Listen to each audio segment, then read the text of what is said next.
بسم اللہ الرحمن الرحیم۔ السلام علیکم دوستو، سعودی عرب میں اقاموں کی مدت میں 3 ماہ کی توسیع کا عمل آج سے شروع کر دیا گیا ہے۔ دوستو ویڈیو شروع کرنے سے پہلے اگر آپ نے ہمارا چینل سبسکرائب نہیں کیا تو ہمارا چینل گلف اردو نیوز ضرور سبسکرائب کیجیے گا اور بیل کا بٹن ضرور دبائیے گا۔ سعودی عرب میں محکمہ پاسپورٹ نے اعلان کیا ہے کہ مقیم غیر ملکیوں کے اقامے کی مدت میں کسی فیس کے بغیر خود بخود 3 ماہ کے لیے توسیع کر دی جائے گی۔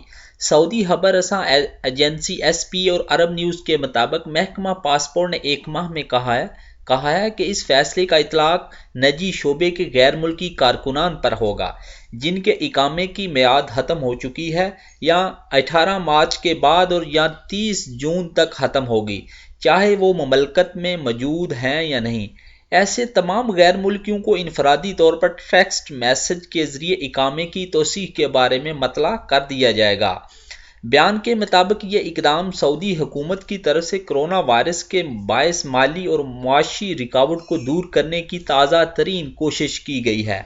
یاد رہے کہ سعودی حکومت نے نجی اداروں اور اقتصادی سرگرمیوں پر نئے کرونا وائرس سے پڑنے والے نقصانات کا بوجھ کم کرنے کے لیے کئی اہم اقدامات کا اعلان کیا تھا۔ نئے کرونا وائرس کے نقصانات سے بچانے کے لیے کئی ہنگامی پروگرام، اسکیموں اور اقدامات طے کیے گئے ہیں، جس میں کہا گیا تھا کہ ایسے غیر ملکی کارکنان جن کے اقاموں کی میعاد ختم ہو گئی ہو، ان کو اقاموں میں 3 ماہ کی توسیع کسی اضافی فیس کے بغیر کر دی جائے گی۔ توسیع 30 جون 2020 تک کے لیے ہوگی۔ سعودی فرمانروا شاہ سلمان نے ہدایت کی ہے کہ مملکت میں کرونا وائرس پر قابو پانے کی خاطر مقامی افراد اور اقامہ ہولڈرز کے علاوہ ان تارکین وطن کو بھی کورونا کے مفت علاج کی سہولت فراہم کی جائے جو مملکت میں غیر قانونی طور پر مقیم ہیں۔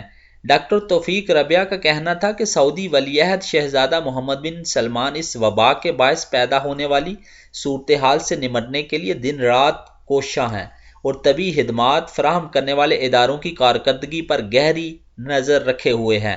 ڈاکٹر توفیق ربیہ کا مزید کہنا تھا کہ مملکت سے کرونا وائرس سے خاتمے کے لیے تمام حکومتی ادارے آپس میں بھرپور تعاون کر رہے ہیں اور معلومات کا تبادلہ بھی کیا جا رہا ہے۔ کرونا صرف بوڑھوں کو ہی لاحق نہیں ہوتا بلکہ نوجوان اور بچے بھی اس کا نشانہ بن رہے ہیں۔ سعودی عرب میں کرونا کا جو مریض جان بوجھ کر یا بے احتیاطی سے دیگر لوگوں میں بھی یہ موذی وائرس منتقل کرنے کا سبب بنے گا، اسے سنگین نتائج بھگتنا ہوں گے۔